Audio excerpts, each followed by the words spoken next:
called the button boy, and he'll go right to the top of the mast and stand at the top. And that's the boot camp. Aboard the Constitution and aboard old iron sights. In boot camp we did this. So there's music? In Newport. Not the music, no. No music. Barefoot? No, no. This was 1942. Let's watch.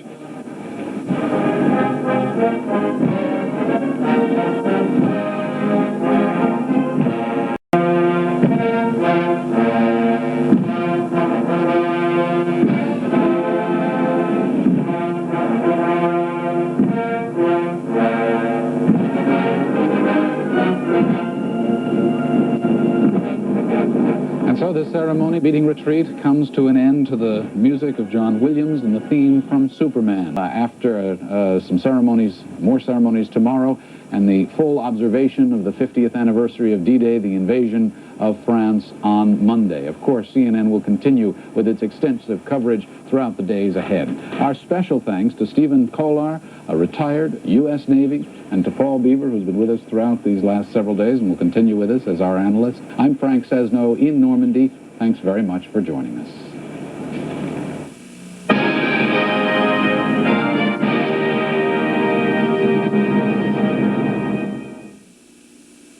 Sunday, a view from the trenches and a look back at a day etched in every soldier's mind. D-Day, the Great Crusade.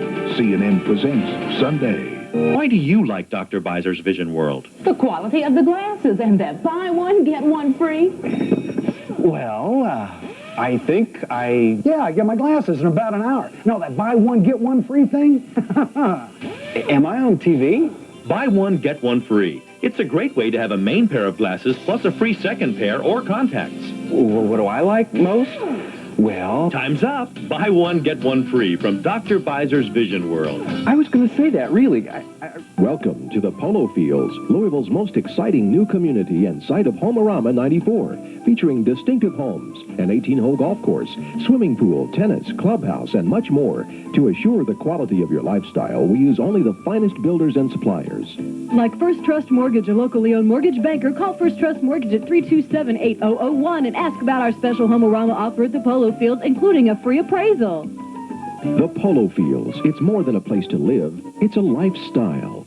If you're injured in an accident, how do you choose the right law firm to help you? One with the skill to make sure you're treated fairly.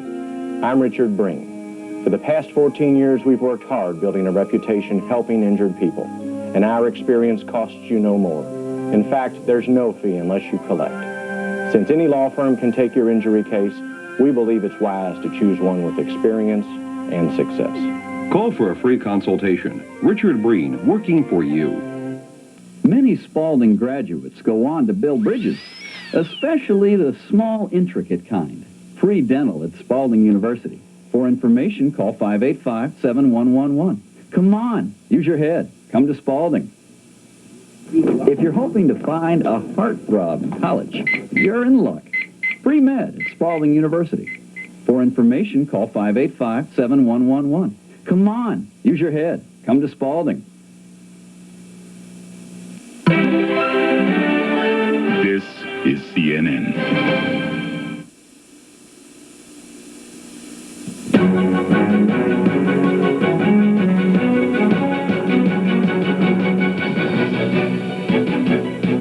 Journey to honor those who fought and those who died for the world in which we came of age. President Clinton in England for a D-Day salute to the fallen airmen of World War II. Marine-turned-politician Oliver North learns today if his controversial campaign for the Senate will fly. And 5 years after the Tiananmen Square massacre, China's people are free to speak, but are they free to be heard? I'm Kathy Marshall at the CNN Center in Atlanta. 2 days before the 50th anniversary of D-Day, the focus is on Britain, from where the Allies launched their invasion of France. In Portsmouth, military bands performed in a D-Day ceremony that also honored Britain's Queen Mother. During World War II, she won the lasting affection of Britons, risking her life to visit the victims of German bombing. Today, a musical tribute to her courage. The memorial wall is inscribed with the names of more than 5,000 missing Americans and where nearly 4,000 others are buried. Mr. Clinton noted some famous names on the wall, Americans who paid the ultimate price for their country. The names of some we honor echo still in our nation's memory. In death, all these people on the wall and buried behind us were equal. Those who came here from America were not, as we were, protecting their homes and families. America was not under direct threat from Europe. To help liberate the people of Europe from tyranny and to seek to build a better world thereafter. And when the words weren't enough, a hymn for those who gave their lives for freedom.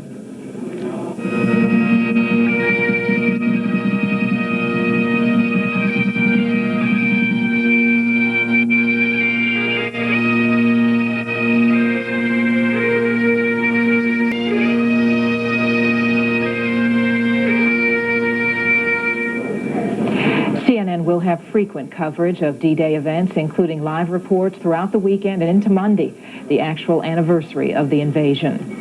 President Clinton took time out from remembrance ceremonies today to address an international conflict drawing threats of war. He said North Korea can still avoid sanctions by allowing inspection of its nuclear facilities. We have offered any number of inducements or supports to try to achieve that goal. If we can work out something on the nuclear inspections. But this is in their hands. I think that clearly sanctions are not any sort of act of war and should not be seen as such. An overwhelming majority of U.S. citizens support UN-imposed sanctions if North Korea refuses nuclear facilities inspections. According to a recent CNN USA Today Gallup poll, 80% say they support economic sanctions, 13% are opposed. The same survey of roughly 600 Americans shows people are closely divided on international military action against North Korea. 46% support joint military action to destroy nuclear facilities if inspections are denied. 40% oppose military intervention. With all the ceremonies marking the 50th anniversary of D-Day, we tend to forget that some of the survivors of the Normandy invasion are German. And for veterans of the U.S. Army's 90th Division, a special German stands out. CNN's Lou Waters has that story. Louisville, Kentucky. Old friends. Comrades in arms on D-Day. Together again. Thank you, God, for another meeting. The days to come, there won't be so many left. Veterans of the U.S. Army's 90th Division. Survivors of the battles for Normandy. And survivors of the best efforts of this man to kill and capture them. He's Alexander Uhlig, today's special guest. Are you familiar with Alexander Uhlig? Yes, the German.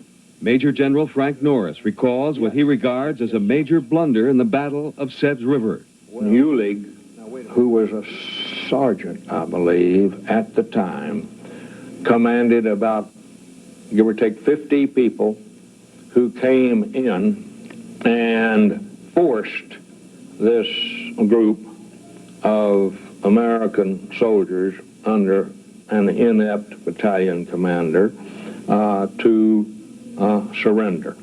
I remember this day. And Uhlig remembers only 31 men in his company ordered to hold the Sebes River crossing. I think there were 500 men of this battalion.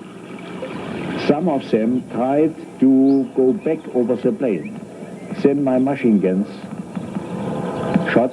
It were very modern weapons. We had 230 shots each minute. It's a lot of fire. And if you come in this fire, you have no chance. They attacked across that area when the heavy German fire were simply cut apart. Some troops got across, were captured, others didn't make it and were shot down. Commander Uhlig's job that day was to capture 2 Americans and gather intelligence on troop movements. My mission was finished.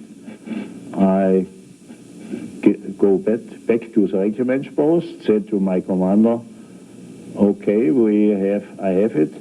You wanted 2 prisoners, you have 243.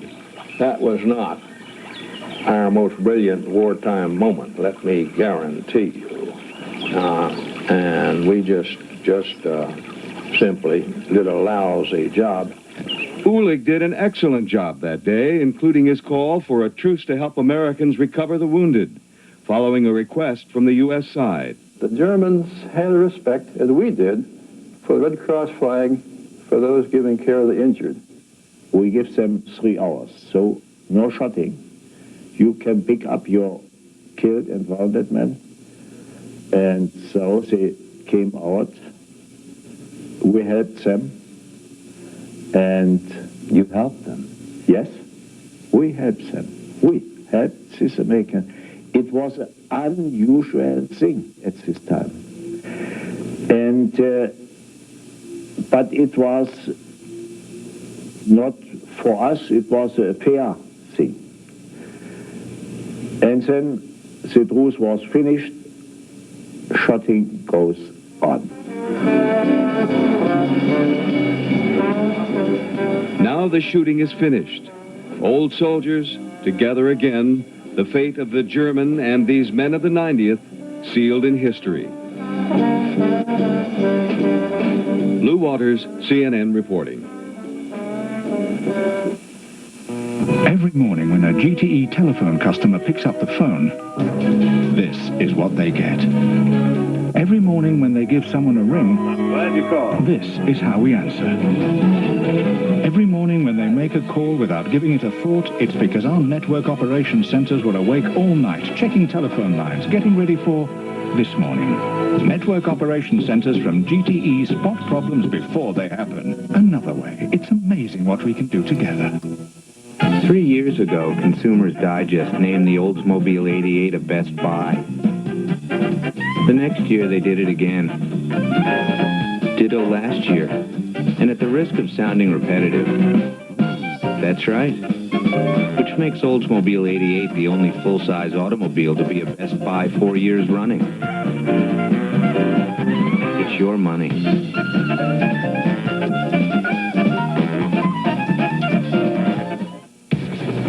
Not one of these guys has a single gray hair. Is it by chance or is it by choice? New Clairol Men's Choice. It's a technological breakthrough. A new way to blend away the gray that's so natural looking, no one can tell you did it. New Clairol Men's Choice is an easy-to-use gel, not a messy liquid, and it works in just 5 minutes without changing your natural hair color. No gray hair, and it looks so natural. Is it by chance or is it by choice? New Clairol Men's Choice. Good morning, doctors. Good morning. We made an interesting find yesterday. Video conferencing from GTE lets an archaeologist present moving images, text, even himself, What do you think? to an anthropologist Let me get a closer look. 1,000 miles away, Any ideas? and a historian across the country. Great. We'll meet again tomorrow. Video conferencing from GTE brings people and information together instantly. Another way. It's amazing what we can do together.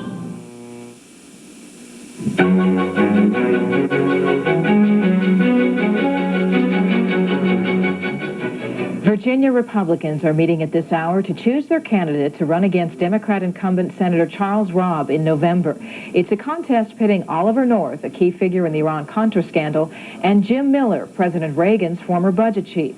CNN's Candy Crowley has more. Give this to Jim Miller. In the few months he has been running for the Virginia Republican nomination to the U.S. Senate, he has learned a thing or two about photo opportunities. But Miller's raucous Richmond rally, held on the eve of the party convention, is probably not enough to turn the tide. Oliver North has been saying for days that he has more than enough support among the convention's 14,000 delegates to win the nomination. But head counts are iffy. Big affair tonight, and I'm going to give a terrific speech, so I think it's going to work. Miller's most reasoned argument may be the what next factor. In a head-to-head clash with expected Democratic candidate incumbent Charles Robb, North loses by 19 points. Miller wins by 4. North is outwardly confident, but has left nothing to chance. Using his well-stocked coffers, he bought a huge chunk of radio time for Convention Day to try to keep his delegates informed. And making sure that our message gets carried out of this convention hall all the way from Lee County to Accomack, from Frederick to Franklin, and all through the heartland of Virginia, because we're going to win in November. North's core is fervent, dedicated, and mostly to the right of the party. A born-again Christian, North frequently talks of his love of God, country, and family, and his contempt for Congress. It has secured him a place in the hearts of Virginia's conservative wing, which may be able to give him the nomination, but maybe not a victory in the general election. There is a hard-core set of supporters for him. I think the question is how broad and how deep is that